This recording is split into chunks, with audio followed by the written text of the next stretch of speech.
everyone, welcome back to another episode of the Grue Room.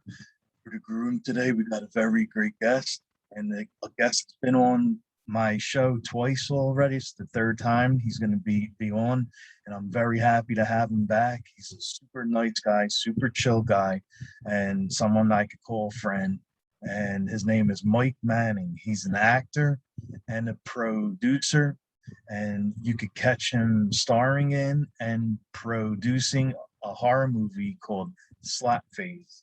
And he's also an actor that stars in a hit television series, a web series called The Bay, and he won an award for the series.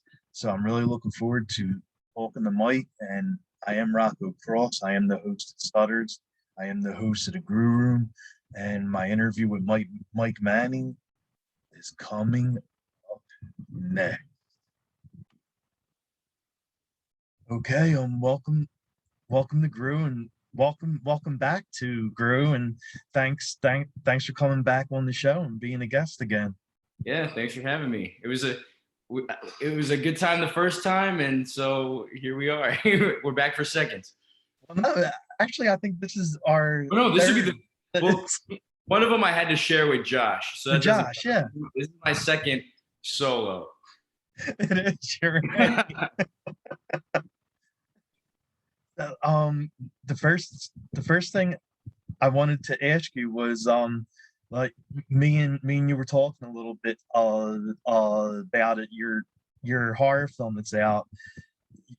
It's been getting a lot of horror sites, a lot of festivals and fans. They've been praising the film and loving it. And how do you feel about like all this praise that's coming in for Slapface?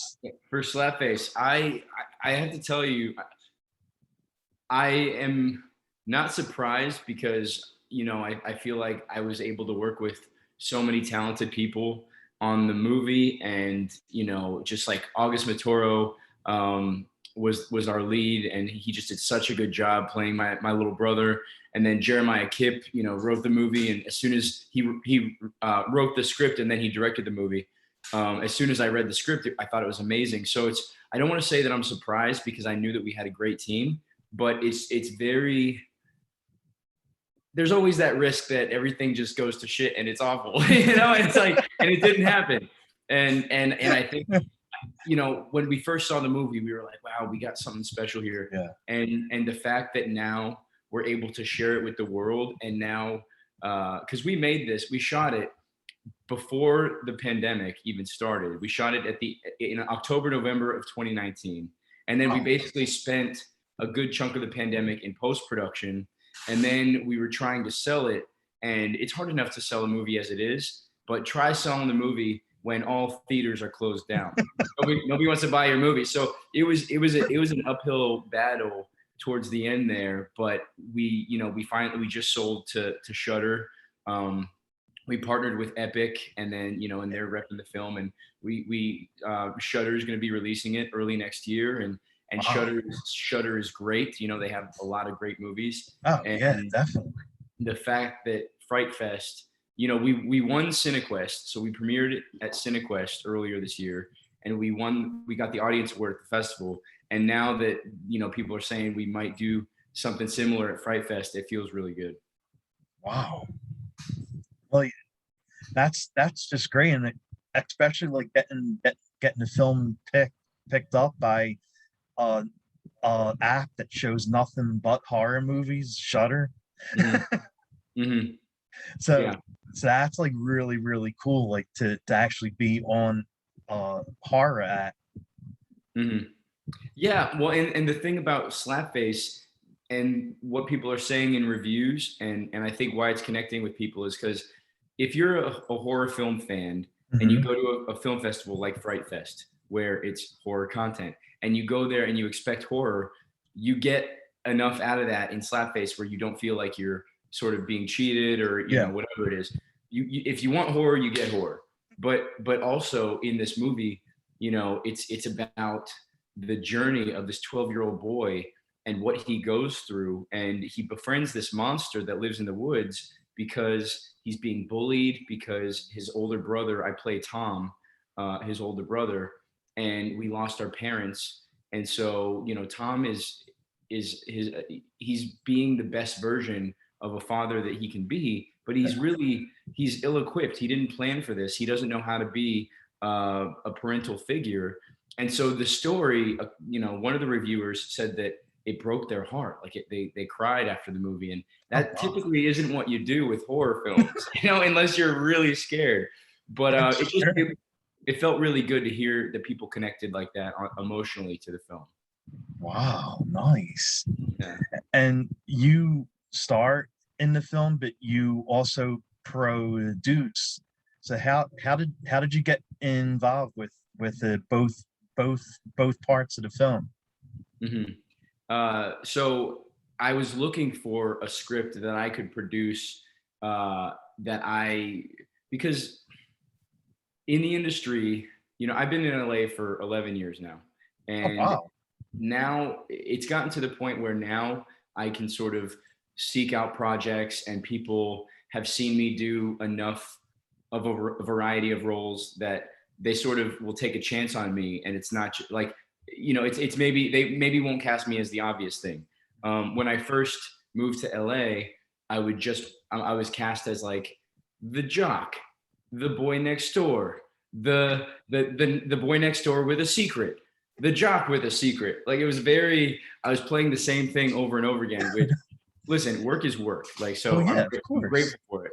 But with Slapface, I read the script, and originally the script, when Jeremiah wrote it, it was between a father and a son.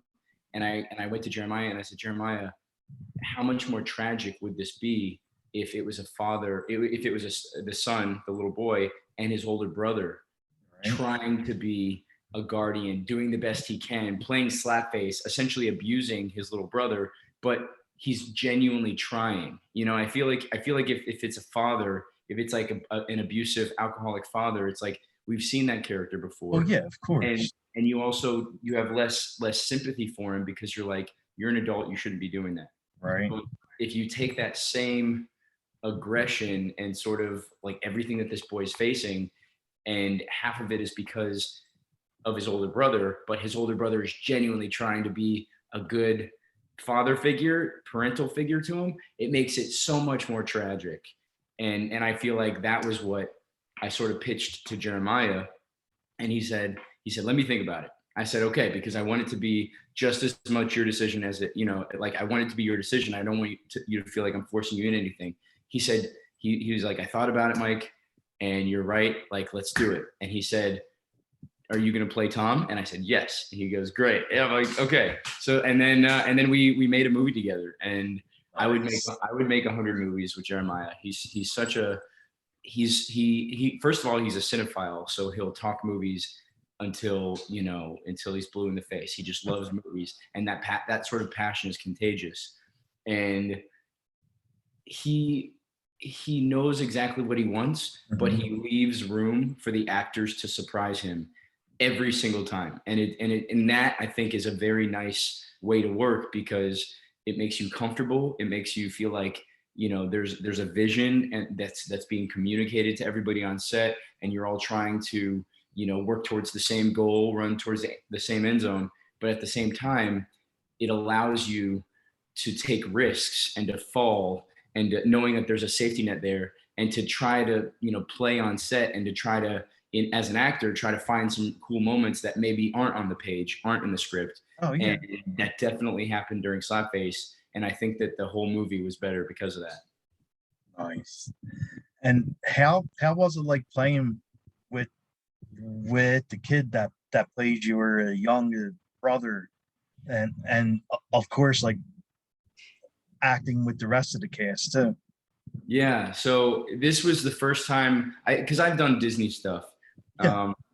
But I think this was the first movie that I did as a lead role where I was acting opposite a 12-year-old the whole time, basically. And Libe Barrer was played from Sneaky Pete. She played my girlfriend, so she's of course an adult. But most of my scenes were with August Maturo, and he I mean, people might know him. We liked him because he did The Nun, so he has horror film experience. But then he also did Girl Meets World, so he had that like Disney sitcom. He's going to show up, be professional, learn his lines. But we still took a chance. I mean, he hadn't done a movie like this before, and he killed it.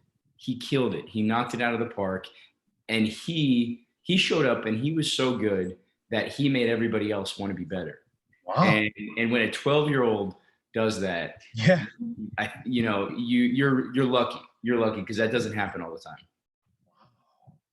Yeah, and then of course there were a lot of kids on set. So there was Mirabelle Lee. She was there playing Mariah, his girlfriend. There were the D'Ambrosio twins, Bianca and Chiara D'Ambrosio. Oh, that's right. Yeah. And then they played the bullies, Donna and Rose. So and then the monster, the witch, who in the movie is this almost like maternal, weird, motherly figure that the boy befriends. Yeah. This 7-foot tall witch.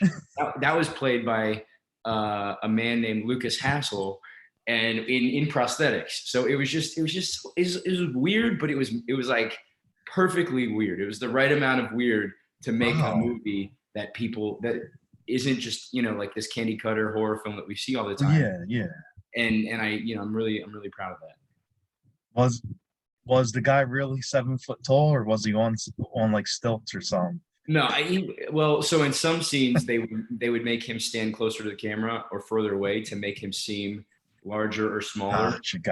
Almost like Virago is the witch's name. Almost like Virago's like a shapeshifter, like she gets bigger or smaller depending on what's going on, and if she needs to be threatening or if she wants to be, a friend of the boy of August, of Lucas is his name in the film. Yeah.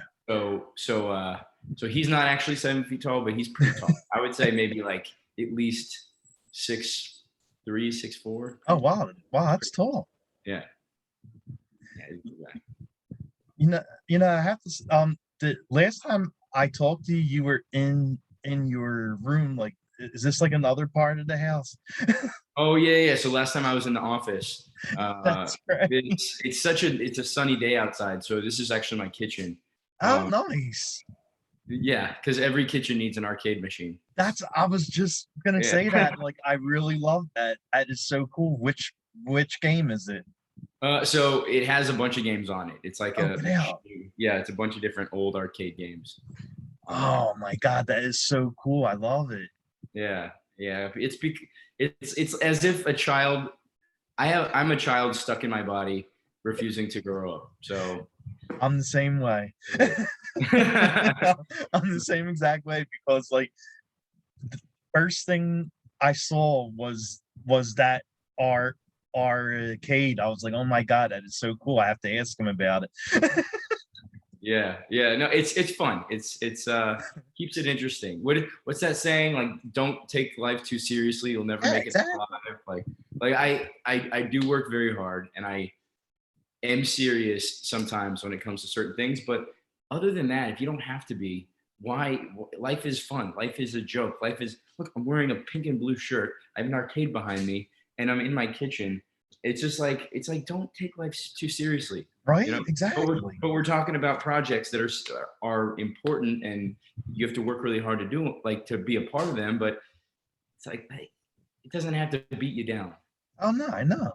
I mean, even though you work hard, you're always working hard on films. Like, I see your posts like with Slapface, the Bay, and everything else. Like, you've been working really, really hard, but you also have to have fun too. And I also saw you went to go see Scream with a couple of your friends, and Colton Tron is like someone I interviewed for the show too. Yeah, Colton's great. We did this it's the Hollywood Cemetery does this Cinespia movie series thing that they do. Yeah. And they have the screening, and it was gone because of the pandemic. So this was one of the first ones back that I went to. And so it was a back-to-back showing of Scream 1 and 2. Oh, nice. And we went and we watched it, and some people dressed up, and we had like a little picnic, and it was great. I mean, what better place to watch a horror movie than a cemetery? I know exactly. It's so awesome. Like when when I was looking at your post for that, I was laughing. I was like, this is awesome. I love it. If I lived in California, I would have been there too. Yeah, well, I mean, maybe is there like a drive-in near you, near where you are? Yeah. I mean, there's not many, and like Philly doesn't really have a lot of like cool stuff like that. Gotcha. We'll make one. I don't know. Get a projector. Yeah, exactly. So, going back to Slapface, like which scene did you love the most? Huh. I mean, if you're Um, allowed to talk about it, that is, you know. yeah, no, I mean, there were so many scenes. I loved working with Dan Hedaya because I mean I've loved Dan since Usual Suspects. He played the dad in Clueless. He's such a legend. So to have him as part of our movie was really cool. It's tough to pick one scene. I have a story for you. So Okay. there was one day because I wrote and produced and not wrote. Why am I didn't write it. I I'm acting. I acted Yeah, and produced it, so I had to wear two hats. yeah. And see, my brain is broken after this. I can't no. So I had to wear two hats the entire time, and honestly, we shot in upstate New York. It was right on the cusp of fall and winter, so it was getting colder. We had space heaters that were breaking. We had, there was just so many things that happened on the producing side that drove me crazy.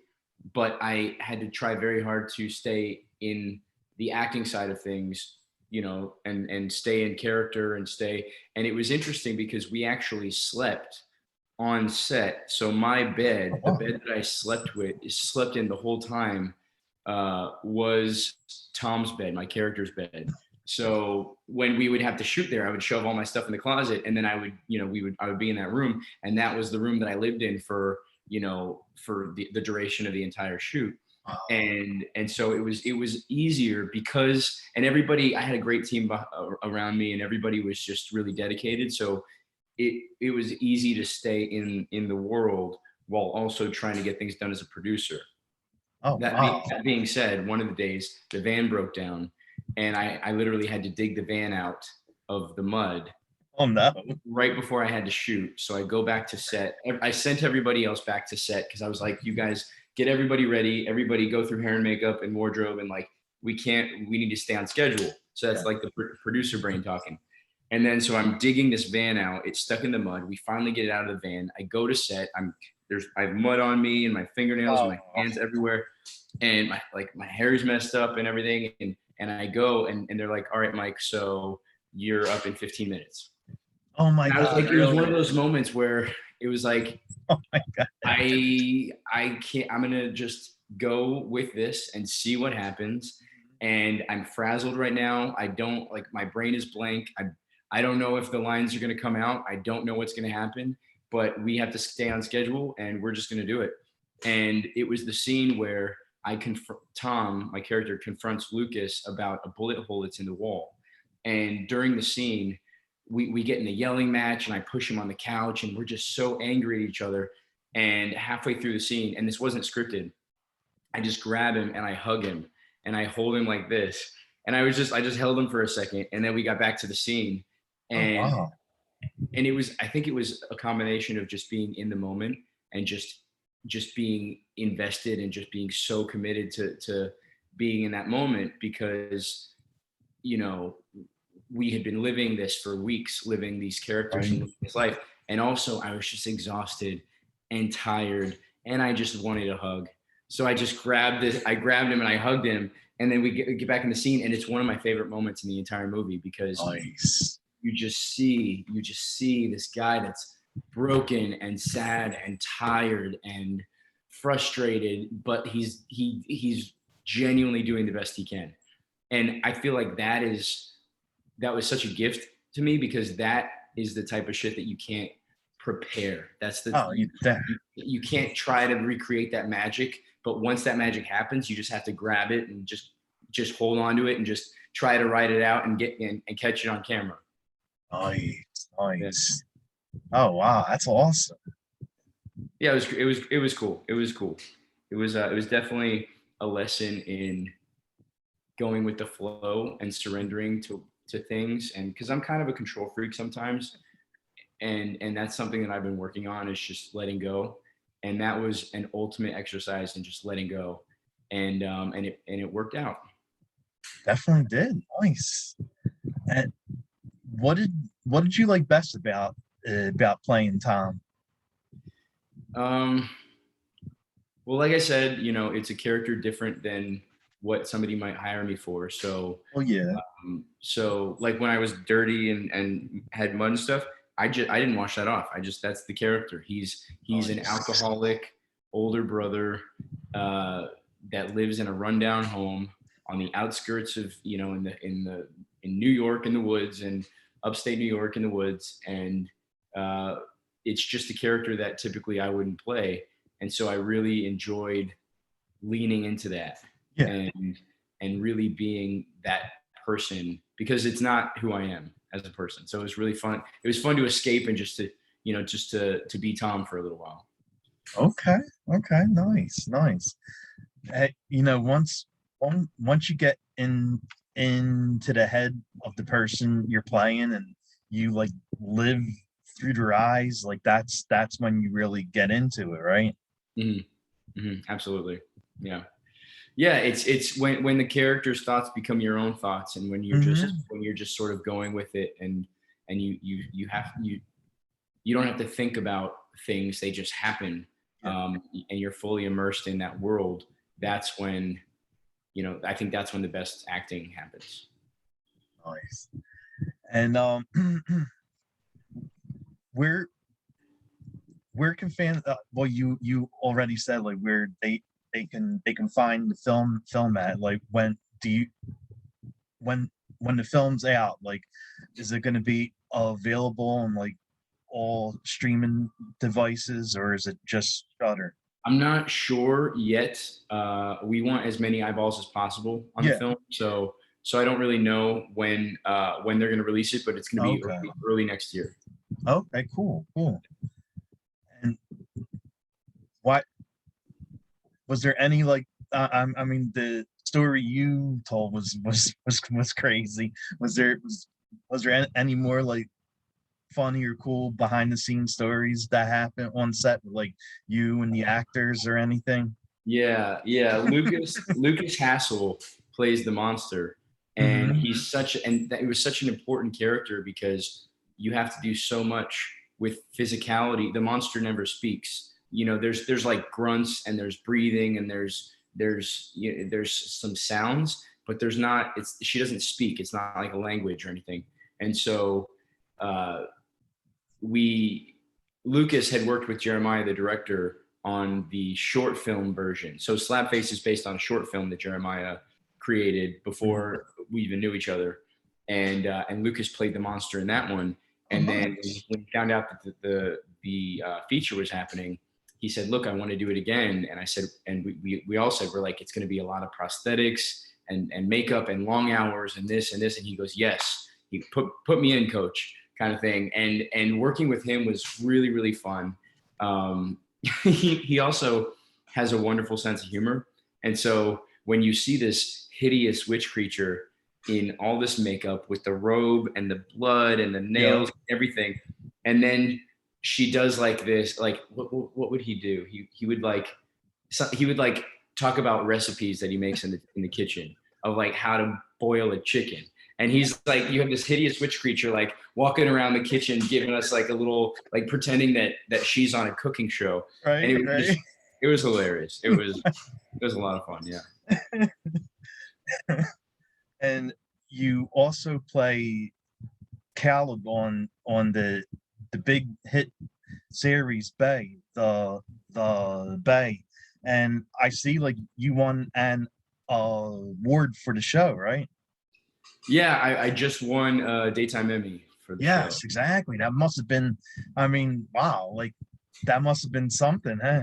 It was great. It was I didn't expect it to happen. And I'm being honest about that. Like I know sometimes, you might try to play coy or be like, "Oh, I didn't think so." I genuinely did not think so, because in my category, I was up against Eric Nelson, who is also on the Bay, who I had most of my scenes with. Okay. So I was up against my actual scene partner. I was up against somebody from that Netflix show. Was it like Jesse and the Phantoms or Julie and the Phantoms or something? Oh, I know what you're talking about. So it's a big budget show, and Yeah. I'm like, oh great, their budget's huge. They're, so I'm up against that. I'm up against somebody else in the category that had been an actor, a soap actor for decades. So he Oh, has wow. the experience. So I'm up against all these guys, and they're all very talented. They're all Yeah. extremely talented. Eric, my scene partner, is just so talented, and so I genuinely didn't think I was going to get it. And then they said my name, and I walk out on stage and they give me the statue, and I almost blinked. And I didn't actually write a speech until the day before. I'm like, you know what, just in case. I'm like going to bed. I'm like, you know what, just in case. just in case, so I don't go up there and not have anything to say, just in case I'm going to write a speech. So I got on my phone and I just typed something out.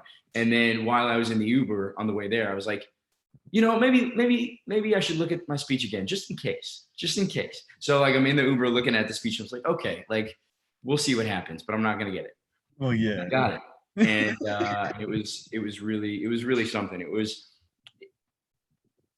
was nice because in other jobs you work very hard and you get a promotion or you get a different job title or you get whatever those benefits are in other jobs. Yeah. With acting, so much of the industry is rejection and having meetings and, oh, you're not right for this. I'm sorry. You're too tall. You're too short. You're too fat. You're too thin. You're too this. You're too young. You're too old. You're what? Like so many of it is rejection. Yeah. And also when you're hired for things, you go to set, you do your job, but then 3 months later, if it's a movie, it's anywhere from a couple weeks to a couple months. If it's a TV show, it might be, you might be lucky enough that you're on the show for a couple years, but most of the jobs are shorter jobs. And then you do your job and then you just move on to the next one. And awards like Emmys, it's a way to feel like you've reached a benchmark, like you've actually, like all of the work that you've done up until that point actually led to something like that. And so it's, even at the end of the day, even if I don't get booked on the next 10 things I go out for, meet for, or whatever, and and I have all that rejection in my mind and thrown at me, at least I'll say, well, you know what, I still have an Emmy. That's true. That's true. You're right. Nice. And for anyone who hasn't seen the show yet, can you tell them who you play and what the show is? Yeah, so it's called The Bay. It's created by Gregory Martin and Wendy Rich, who's been a writer for years on big shows. Gregory created the show, Laney Entertainment, and then it's basically him and Christos Andrews that are sort of the masterminds and have made the show what it is. And then Wendy came on board, and then the D'Ambrosio twins are also on the show. Nice. Eric's on the show. There's a lot of actors, from primetime TV, from daytime TV, from everywhere else, and it's just a really fun cast, fun team. I joined the cast in season 5. Oh, okay. As a love interest, came into the show, and then season 6, I became a recurring, and now season 7 we just shot in Puerto Rico, and that's my first foray as a series regular on the show. Wow. Yeah. Oh wow, nice. So yeah, so it's been nice, and I truly feel like they welcomed me into the family. They had a good thing going, and they welcomed me onto the show, which was a really nice feeling. That's how I felt on Days of Our Lives too. Yeah. Days of Our Lives had been around when I joined 55 years, and they had created this whole world and welcomed me onto that show as well. And it was nice, especially after the pandemic. It was nice to do something that was regular, to go to work every day, to be shooting, 3, 4, 5 days a week, every single day for months and months and months. So it was nice to come out of a pandemic where, you spent a year talking to I don't know about you, but I spent a year talking to my dogs, and towards the end of the pandemic, they started to talk back. So I needed to get out of here. I'm the same way. Like I live with my dog too. So yeah, there was a lot of nights having conversations with animals. Yeah. Yeah. But here we are. We made it, I think. Yeah, that's true. That's true. and I was like reading something. Are they having a spin-off of the show? Yeah, so the D'Ambrosio twins, they are it all takes place in the same world, so it's all Bay City, and Okay. then the spinoff series is called YA. It's like a play on, it's like a double entendre with like young adult, like YA, but it's York Avenue, so it's in Bay City, so it lives in the same world, and then they play the leads of YA, which is the spinoff show. Okay. Yeah. And are you part of that too? Like the show?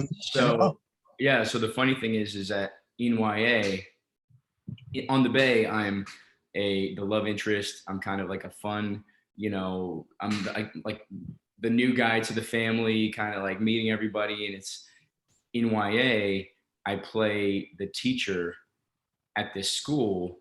So it's the same character shot in the same world with a lot of the same actors, but it's a different side of that character. So you see him being a professional, you see him at work, you see him trying to be there for the kids and everything.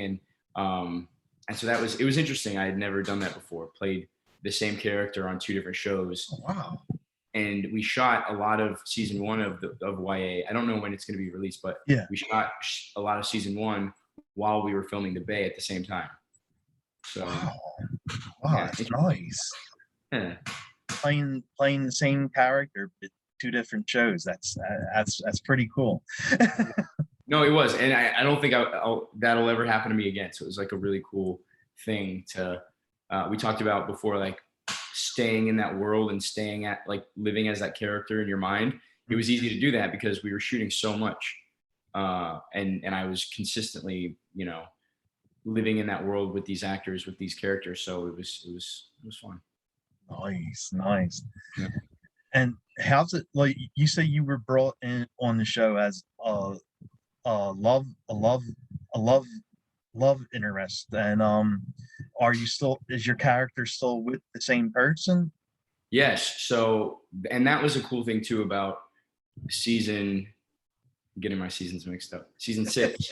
So season 6 is where I got the Emmy for, and that storyline. That storyline was like an LGBT storyline. So my scene partner, who I mentioned, Eric Nelson, he and I play friends that were very close. We were best friends when we were younger, and then we got old. We grew up, obviously, and then he moved to Bay City, so I wasn't on the show yet. And then I moved to Bay City for this teaching job. See, it all comes full circle. Yeah. And then he and I, that friendship turns into a romance. So that was in season 5. Then season 6, the romance intensifies. The cool thing about season 6 is that the writers took what was happening in the real world and used that for the season. So like there was somebody that dies of COVID. There's somebody that they have like Black Lives Matter protests. Okay. They have, so it was like taking what was going on in the world. And then my storyline was it's COVID. We're forced to live together. We get really close, and then by the end of the season, we get married. Oh, nice. So for me personally, that was really cool because, and I said this in my Emmy speech. I said, at the end of the day, if one kid is sitting at home, because I think our world has made a lot of progress in some ways, not a lot of progress in others. And so I said, if there's one kid that is sitting at home that feels different, that feels, they don't quite know what they are. They know they're not straight. They know they feel different. If they watch that show and they see that storyline and for them in their hearts say, you know what, I can see myself in that character. I can see myself in that wedding storyline. Yeah. I can see myself, I'm still figuring things out, but my future looks just like everybody else's in terms of being able to find somebody and love somebody and get married in this country. And, you know, and to do that, I said, if one kid was watching and got that from the storyline and from the show, then for me, it was all worth it. Wow. Awesome. And that's really cool too, like going into season 7 married. Yeah, no, it is. And season 7 is crazy, and it's this crazy storyline. We shot half of it in Puerto Rico already. Sweet. And then we had to shoot some of it in LA, but it was crazy. It was a crazy storyline, and it's not what you would expect at all coming out of a wedding, but it's really cool. It's intense. It's different than what they've done. Okay. And what was I gonna say? I don't remember. I had a point. I don't remember. Well, I saw like you recently were on the front cover of Pop Star magazine. Mm-hmm. Yeah. I got the cover, and I was like, and of course I sent in some photos. And I said, okay, which one are they going to choose? And they chose the one where I had the least amount of clothing on. But you know what? It's fine. It's whatever's going to sell some magazines. I'm happy. I'm happy. I did my sit-ups during the quarantine. Well, it definitely shows, because like you were home quarantine, talking to your dog, just like us, and at least you stood in shape, like you did your sit-ups, and you know, you stood in really good shape that you could just go straight to filming, and you know, you already have like the toned body. Yeah, well, for me it was like, thank you for saying that. For me, so much of the pandemic was people, our society, you know, small business owners, people wanting to travel. So much of what we had to do during the pandemic, wearing masks, we had to relinquish control and say, look, we need to make changes collectively as a society to our lives to help stop a global pandemic. Yeah. And that's what we all agreed on. And so there was so much of the pandemic was about relinquishing control. I was like, okay, the one thing I can control is I'm going to eat healthy, and I'm going to work out, and I'm going to try to like stay in shape, because everything else was just, you know, it was like all the stress and all the world was a scary place for a little bit. People putting toilet paper. I couldn't go to the store and get toilet paper. It was a scary place. I'm not even going to tell you what I had to. No, I'm just kidding. No, but so I was like, you know what? If anything, I am going to stay in shape. Nice. That, and like I said, it definitely shows. I mean, I see your posts where you're working out and doing your films and front covers of magazines. So you're definitely doing something right. It's working. Thank you. And weren't you involved with comic book too? Yes. So there was a comic book that a friend and I, my friend Sam, created this, and he's brilliant. He's one of my best friends. He just got married. I was at his wedding a couple months ago, and he came to me and he said, I want to create this comic. And I said, well, and he told me the story, and I was like, this sounds brilliant. Let me introduce you to a friend of mine, my friend John, who's been in the industry for 25 years. He's worked on everything from Batman to Superman to, you know, Marvel properties, DC properties. He's worked on all these big comics. And so he put us in touch with a lot of his artists and people he knew, and it just sort of snowballed from there. And years later, we now have a comic. We released it through this platform called Zoop, and we broke all the goals that we had for pre-sales, and they're going to be hitting stores next month. Oh, sweet. Nice. Yeah. Well, I will definitely get one. Yeah, you better. I It's, it's yes. called it's called slow it's called Slow City Blues. I should probably have said that. Slow City. It's great. It's a wild ride. It's about a guy that gets trapped in his imagination after he tries to. It's kind of dark. He tries to kill himself after an accident in the line of duty. He's a detective. He Mhm. and he tries to take his own life, and he's trapped inside of his mind. And then it's this crazy, wacky journey for him to find love and redemption within himself. Nice. And yeah, I will definitely get one. I'll definitely go to the store and order one and get one. Like, you work out a lot. You look like you're tough. I don't want you Yeah. coming after me.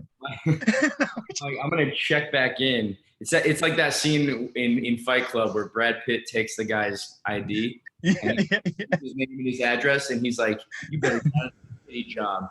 I'm gonna check in. I'll be watching you." Okay. Yeah. I probably, as soon as I get it, I'll hold it up and put a post out and everything. That's I'll all. Yeah, there it is. You have a month. You have 30 days. Okay. Okay.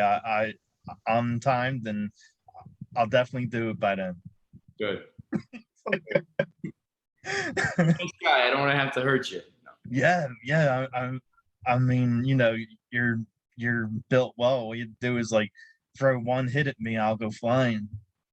I appreciate your confidence. I don't think that that's how it would go, but thank you.